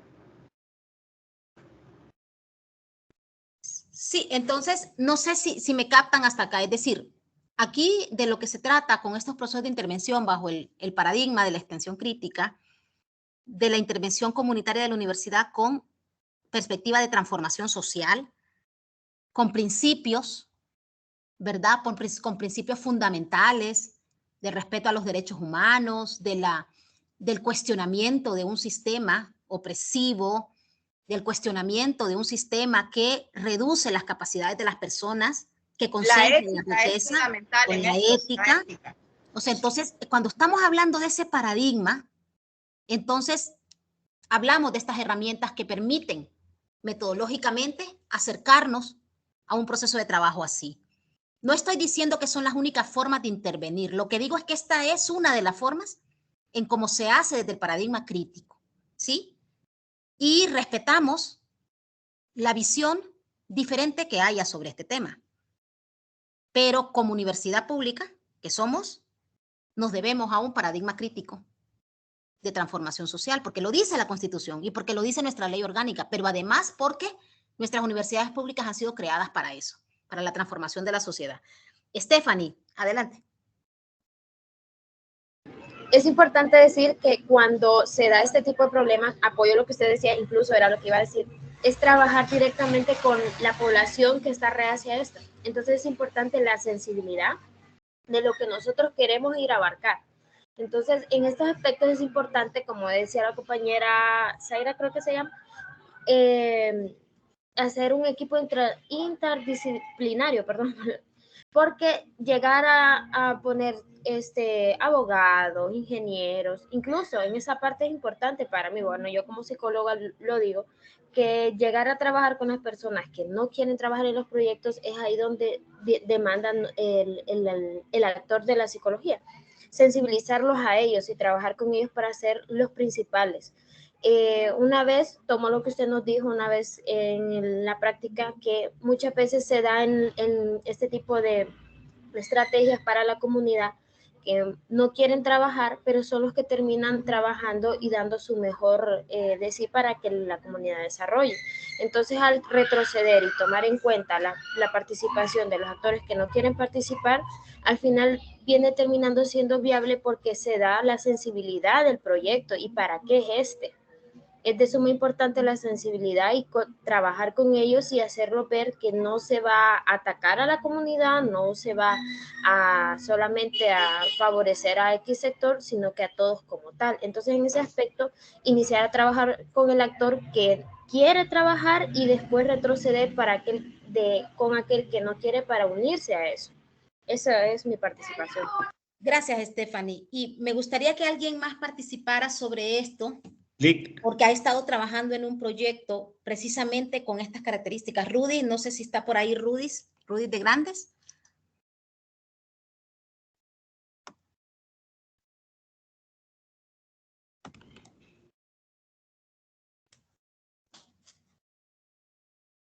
Creo que Rudy salió. Yo quería opinar un poquito, no sé si... Que me gustaría que él les compartiera también la experiencia que él tuvo con Zacate Grande, que fue una experiencia bastante sensible en este sentido. Rudis. Está conectado. Sí, lo veo conectado, pero parece que no nos escucha. Diga, Danilo. Sí, o sea, cuando nosotros hacemos un mapeo de actores, a mí me tocó hacer uno a finales del 2020, como en diciembre, con las Naciones Unidas, ¿va? Y nos dimos cuenta que hay que reconocer a todos los grupos que están organizados, relacionados o no directamente, tal como usted lo dice. Entonces incluimos a grupos feministas, lésbico, gay, red de mujeres, y nos dimos cuenta que era fundamental la policía. Óigame bien, la policía, y tenemos 3 tipos de policía: municipal, comunitaria y la nacional, ¿va? Y luego nos dimos cuenta del ejército, ¿verdad? Más que todo cuando estamos en zonas fronterizas, ¿va? Y luego las iglesias son actores importantes, católicas y las protestantes, ¿va? Porque influyen mucho. Vaya, llegó un momento que alguien que era evangelio no quería ir a trabajar los sábados, porque ellos respetan ese día, pues. Entonces, todo eso influye, ¿va? Entonces, alguien no toma en cuenta la policía y la cuestión de seguridad es vital en esas zonas. Gracias. Gracias, Danilo. Y mientras, no sé si Néstor estaba listo ya para participar. Zaira también está levantando la mano. Sí. Buenas tardes. a todos los compañeros y las compañeras. No sé si me están escuchando. Sí se le escucha, compañera. Se le escuchan. Hola. Sí se le escucha. Bueno, buenas tardes. Si escuchan interferencia es porque voy viajando desde el departamento de Madrid hasta el departamento de Occidente en León. Pero bueno, mi apreciación en todo el trayecto que he venido escuchando en 3 temáticas importantes. Uno, con relación a las mujeres y el atropello a sus propios derechos. Y el siguiente que quiero mencionar ahí es la seguridad ciudadana. Y el último, el importantísimo, que es el mapeo de los actores. La experiencia de Nicaragua ha sido muy hermosa. A raíz de la Revolución Popular Sandinista, en Nicaragua se han cambiado las políticas de gobierno. Y las políticas de gobierno se digregan en cada una de las instituciones de servicio público para el país. Con relación a las mujeres embarazadas, para seguir su continuidad educativa, nuestra universidad pública ha diseñado programas. Y tenemos un programa que se llaman becas madres, que les permiten a ellas seguir sus estudios a pesar de estar embarazadas, porque es una realidad que no se puede cambiar. Con relación a la seguridad ciudadana, gracias a Dios, en Nicaragua tenemos muy buena seguridad. Tal es el caso que yo voy viajando ahora desde un departamento a otro y no necesito de un arma, no necesito de ir con miedo. Yo puedo bajarme en cualquier lugar, puedo conversar con las personas y vamos seguros. Pero aquí trabajamos todos en conjunto, tanto la universidad, tanto la Policía Nacional, respetando nuestra máxima carta magna, que es la Constitución Política. Y obviamente cada una de las personas, en pro de mantener esta seguridad ciudadana, va informando al ente qué se puede hacer en relación a mejorar esta seguridad ciudadana. Es importante, yo les he venido escuchando, es importante trabajar en equipo. Y ese equipo está desde las comunidades. Tal es el caso de nosotros. Tenemos centros universitarios regionales. Sin embargo, este año se está trabajando en la ampliación de la universidad, de los centros universitarios regionales, a llegar a la universidad en el campo. En este caso, la UNAM León Curso Moto tiene apertura con universidades en el campo, en el municipio de Jalapa, en el municipio de Totogalpa, en el municipio de San Juan del Río Coco y en el municipio de San José de Cusmama. Y esto es por la necesidad latente de nuestra sociedad.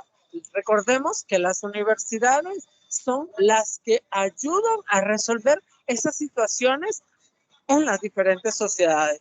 Por eso tiene diferentes ramas y estamos preparando a esos futuros profesionales para que también, una vez estando en diferentes rangos, tengan conciencia y desde ya concientizarnos para ese futuro prometedor.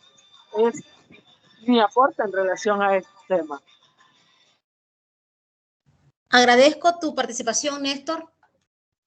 Con lo que no estaría de acuerdo yo con lo que dijiste, porque aquí de lo que se trata es de que tengamos un debate, ¿verdad? Un debate honesto y transparente entre nosotros, porque todos estamos aprendiendo.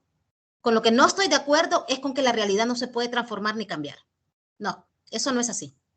La realidad se está construyendo y somos las personas las que la construimos, la realidad. Por lo tanto, sí se puede cambiar. Lo que sucede es que en algún momento las personas deciden que esa realidad se quede así, que la determinen otros.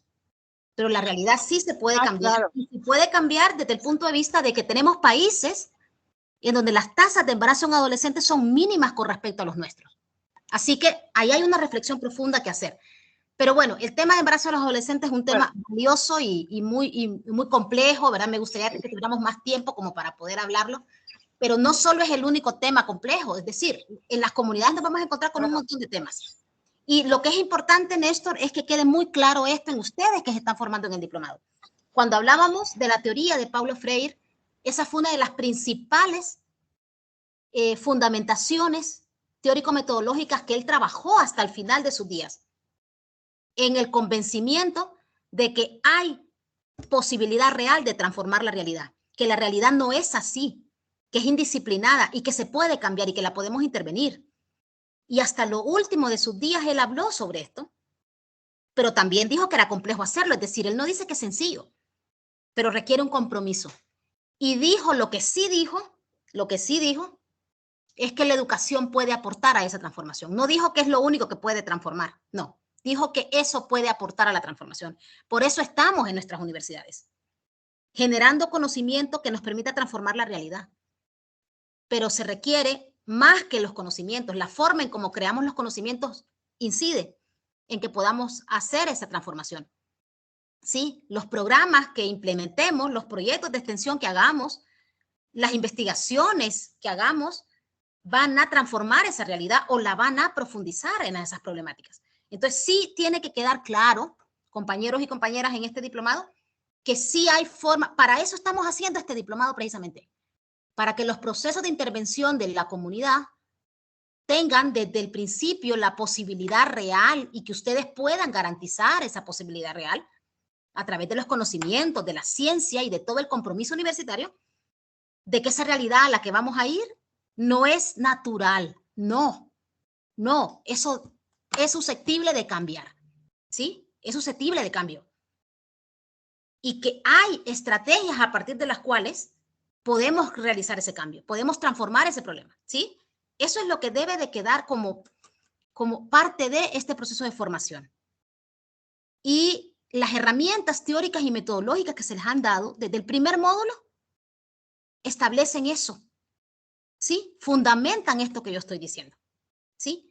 Y luego, para que no vayamos a perder el hilo porque ya se nos fue el tiempo prácticamente, lo que ustedes están viendo es una fotografía de cómo se estructura este mapeo de actores, en donde ustedes pueden ver, por ejemplo, ahí, ¿verdad? Una temática que se está analizando y cómo los actores colocados en un eje, ¿verdad? Que ustedes pueden ver ahí un eje de análisis. Ustedes pueden interpretar entonces cómo están los actores configurados alrededor del problema de intervención que ustedes quieren atender y cómo van a influir, de qué manera van a influir estos actores. Entonces, ¿cómo se hace esto? A partir de un ejercicio, ¿verdad? Puntual, que lo que tenemos que tratar es de poder llevarlo a la comunidad, el proceso. Lo organizamos mediante un taller participativo, hacemos una convocatoria, por ejemplo, ya hemos tenido acercamientos con la comunidad, obviamente, esto no se hace el primer día, esto se hace en una de las etapas subsiguientes, y lo que hacemos es lograr que a ese espacio, a ese taller, lleguen y participen la mayor cantidad de actores representativos de la comunidad que puedan aportar información sobre quiénes, qué grupos, qué colectivos están implicados en el problema de intervención. Y es muy importante que reconozcamos las ausencias en esos procesos, es decir, quiénes no vinieron y por qué. Porque el mapeo de actores se debe de hacer con la mayor cantidad de actores presentes posible. Y si hicieron falta, pues hay que repetir el ejercicio incluyéndolos a ellos. Entonces, es un proceso que se hace de manera continua y que se hace más de una vez durante la planificación de un problema de intervención, ¿verdad? Y luego hacemos unas cosas sencillas, ¿verdad? Se usa un papelógrafo, se usa un data show, qué sé yo, depende del entorno en el que estamos trabajando. El papelógrafo funciona muy bien, ¿verdad? Una cartulina funciona muy bien, una pared, ¿verdad? Sin ningún tipo de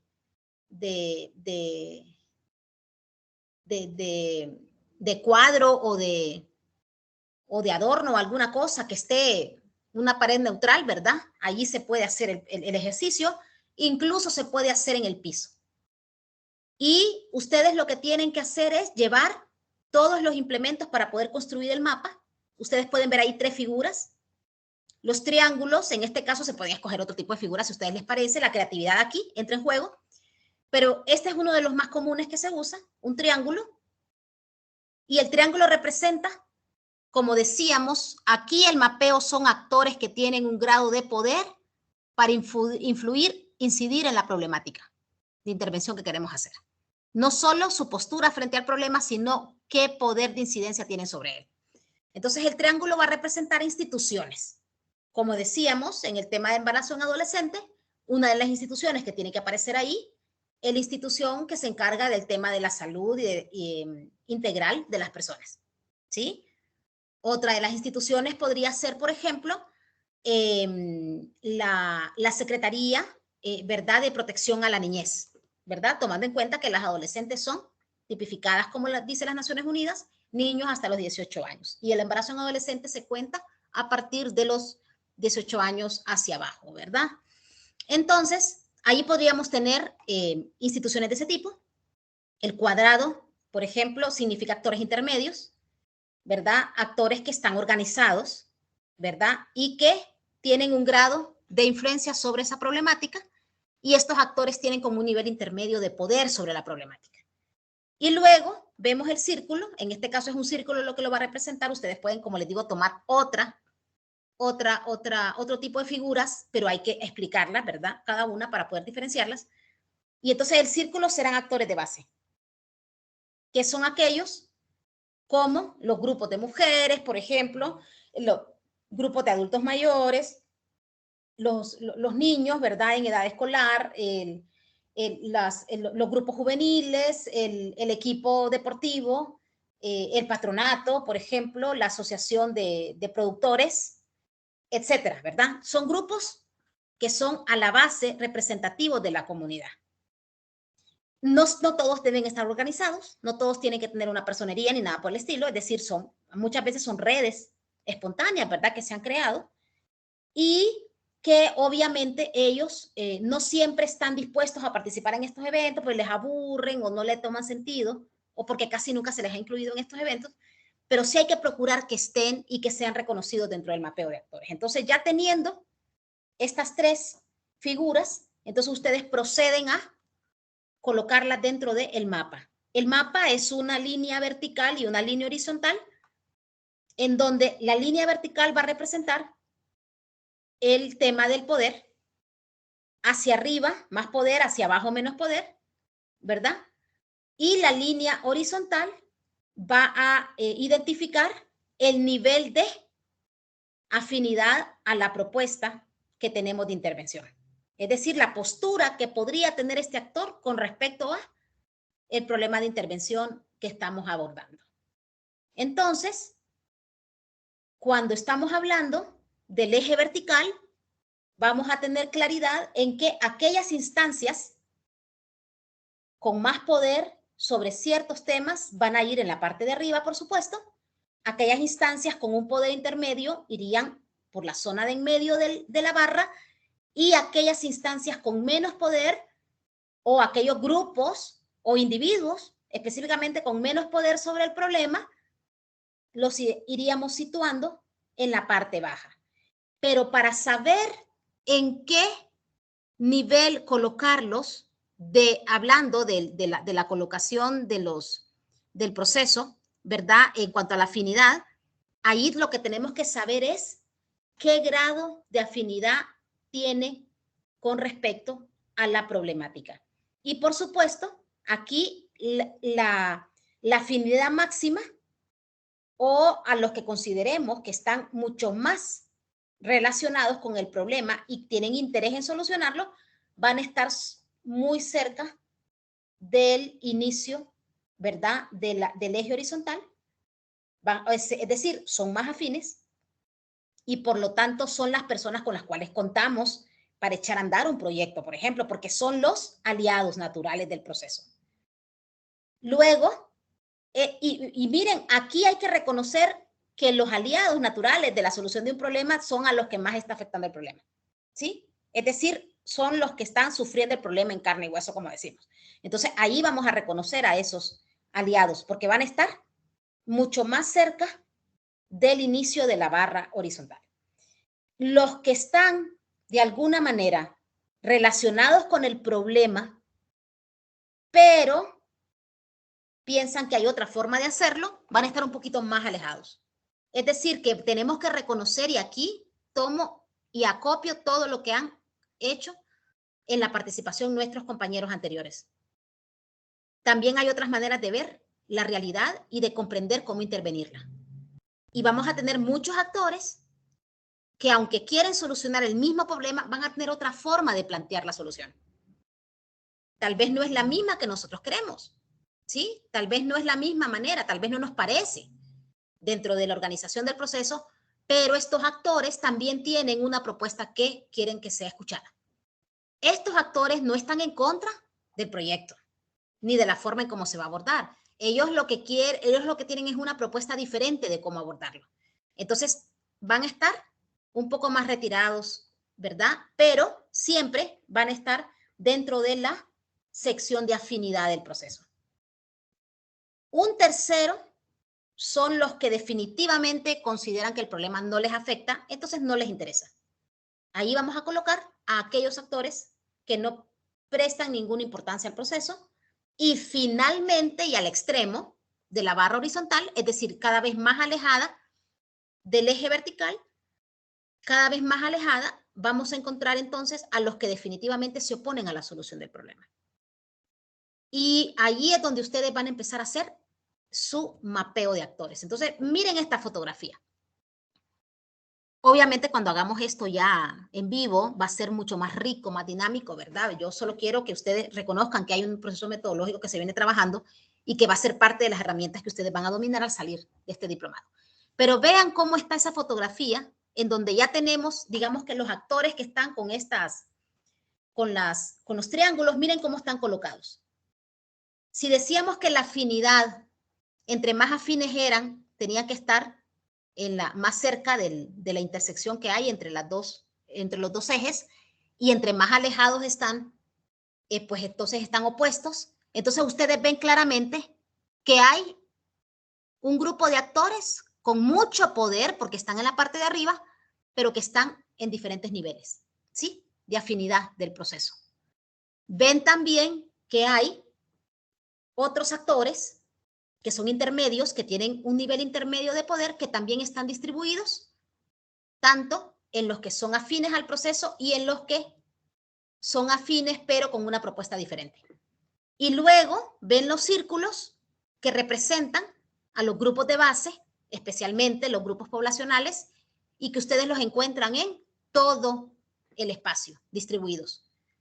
Y tienen diferentes grados de poder, si ustedes se fijan. Están algunos a nivel intermedio, hay unos que están arriba, por supuesto, ustedes los pueden ver en la parte de arriba, y pueden ver otros en la parte de abajo también, ¿verdad? Entonces quiere decir que tienen diferentes niveles de poder, tienen también diferentes grados de afinidad hacia el proceso.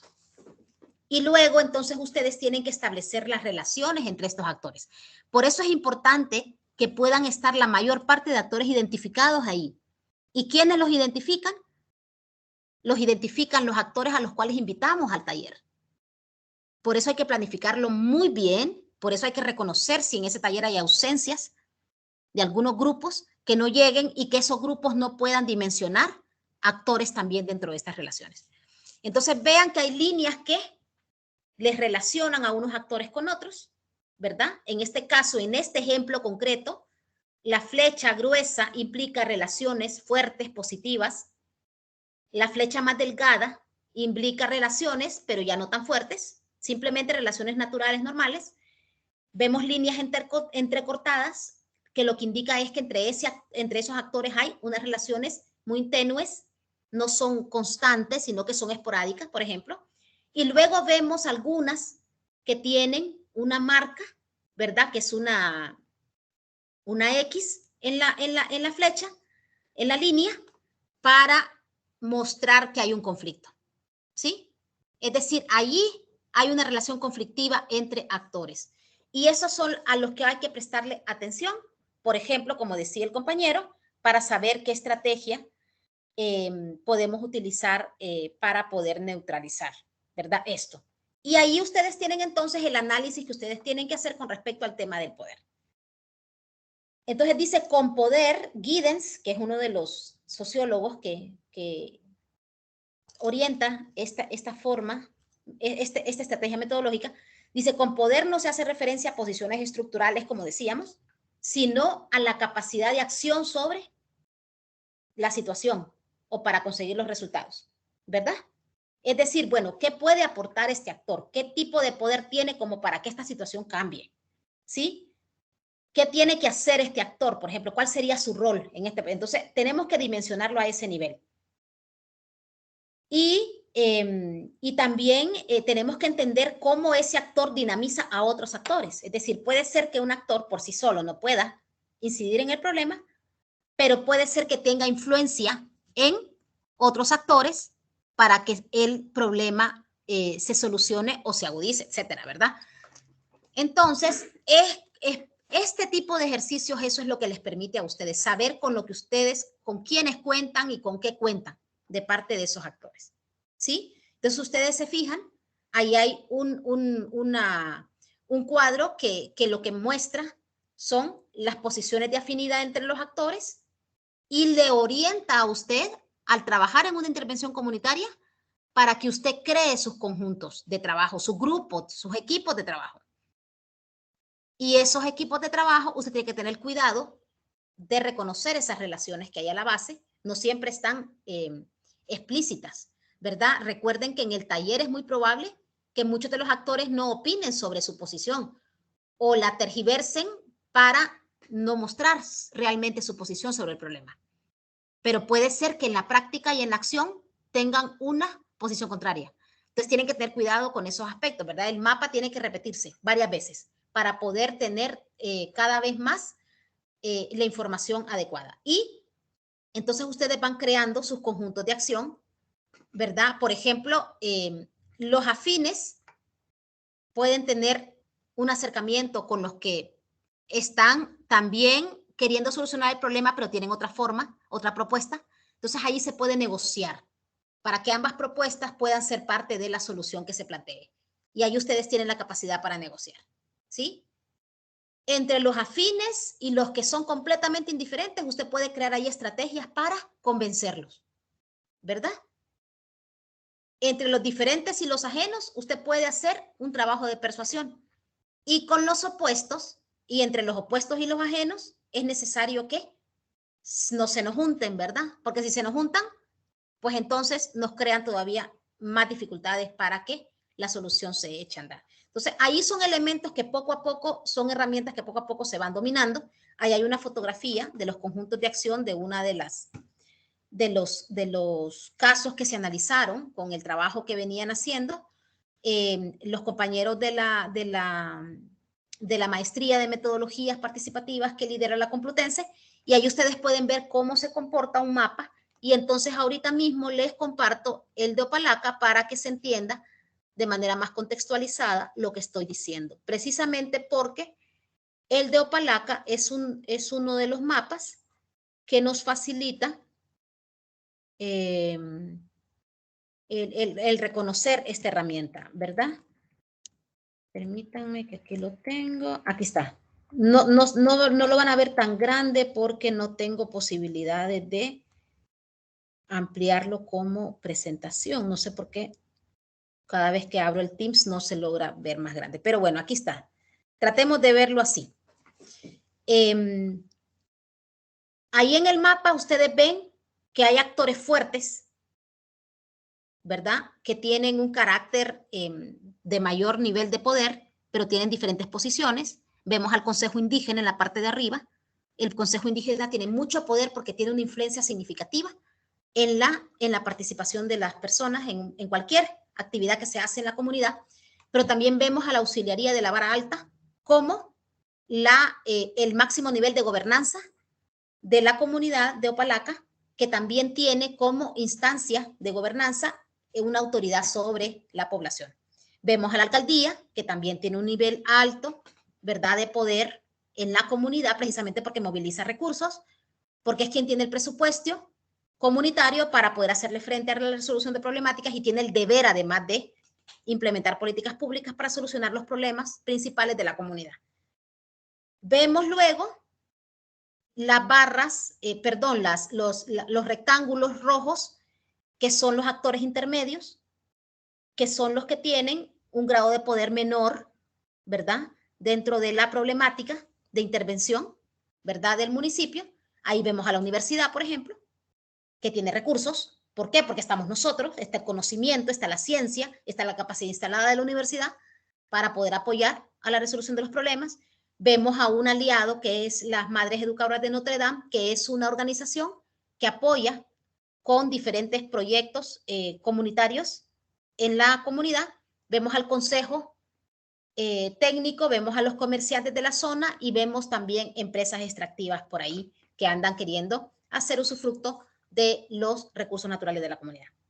Y los vemos en diferente posición, ¿verdad? Por ejemplo, la universidad tiene un planteamiento de cómo hacer esta intervención. Algunos otros actores han considerado que también hay otras formas de hacer un abordaje. Por ejemplo, las Madres Educadoras de Notre Dame, que son una organización que también se basa en aspectos religiosos, tiene también su forma de ver la realidad, ¿verdad? Pero no están en contra de la solución de las problemáticas. Sin embargo, tienen otras formas también que ellas proponen como parte del trabajo y la naturaleza de la organización que ellos dirigen. Vemos a los comerciantes de la zona que tienen algún grado de poder, tienen recursos, ¿verdad?, con los que cuentan en la comunidad, pero son indiferentes completamente a algunas problemáticas que puedan haber y por lo tanto están colocados están colocados más alejados, ¿verdad?, del eje de intersección. Y luego miramos los círculos, no parecen círculos, en donde representamos a las organizaciones de base, representamos a los grupos y colectivos que integran a la población.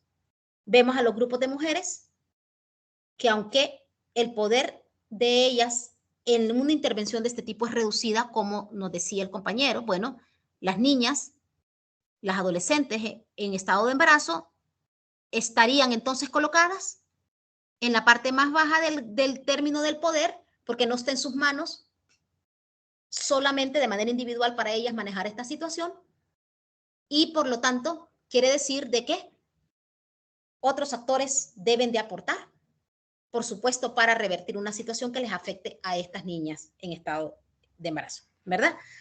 Por ejemplo, vemos grupos de agricultores, vemos grupos de jóvenes que están un poquito más arriba en este caso, ¿verdad? Ya vimos que en la cosmovisión hay un sistema patriarcal y entonces, por supuesto, pues estos tipos de elementos tienen una influencia en el grado de poder que se tienen.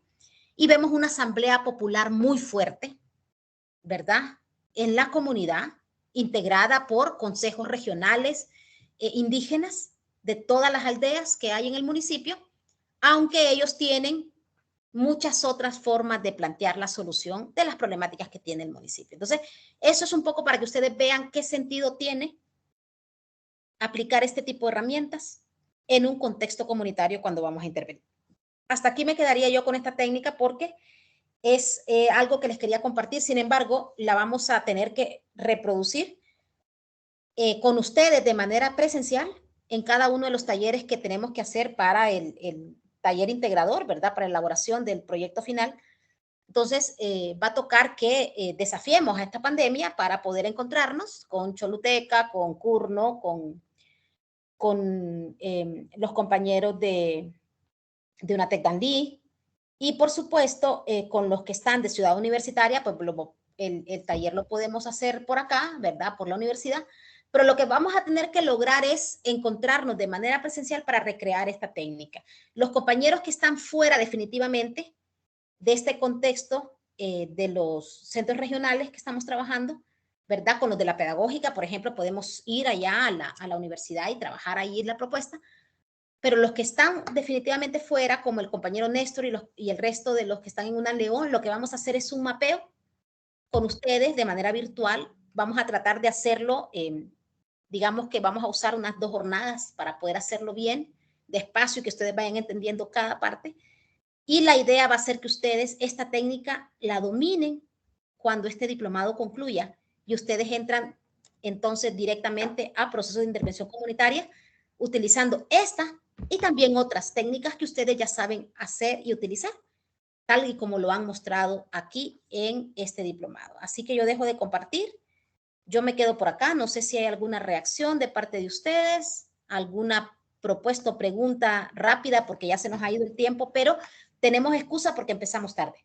Así que adelante. Danilo y Edwin levantaban la mano, Leco. Sí, yo solo tengo algún comentario para los compañeros y compañeras. Algunas librerías y papelerías en Tegucigalpa venden un papel celofán grandote que viene en rollos grandes. Ese papel es especial para hacer estos mapas. Y lo otro es que también venden cartulinas en todas las formas y tamaños, flechas rectangulares, o sea, que ya nos dicen o las pedimos nosotros y ya las tienen, venden ya nos las comprábamos nosotros. Entonces, lo que sí hacíamos nosotros eran 3 sociogramas. Uno, el mapa de actores, y nos centrábamos quiénes eran y los ubicábamos. 2, aparte, el mapa de poder, para ver justo lo que estaba explicando la máster Ivania, con sus puntitos, quién está, dónde tengo conflictos, con quiénes no, ¿va? Y luego utilizábamos una dona, que le llamábamos nosotros, que es yo lo miraba como una hamburguesa, ¿va? En donde la parte central era el bloque, la parte de en medio es el bloque central donde esté el beneficiario, ¿va? A cual le estamos apuntando todos, ¿va? Y en la parte de arriba están las ONG, los cooperantes, ¿no? los proveedores de servicios, las agropecuarias, todo lo que es el sector privado. Y en la parte de abajo está el marco regulatorio que incluye el gobierno y todo lo demás, ¿va? Entonces, solamente máster. Hola. Dígale que vea, se lo juro. Yo no sé qué me pasó. Y yo no sé qué pudimos haber vivido, pero dígale que no lo puedo sacar de mi mente. Dígale que yo veo el arcoíris. El micrófono. Y yo siento que nos representa en color. No sé si me escucharon. Sí, Danilo, le escuchamos. Sí, Inge, lo escuchamos. Gracias. Okay, perfecto. Gracias.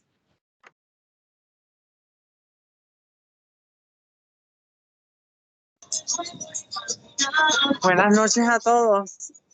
Bueno, nosotros estamos a la espera de su llamado, maestra. Solo nos indica el tiempo para nosotros también pedir permiso en nuestra instancia y sí estará a la disposición para trabajar con usted.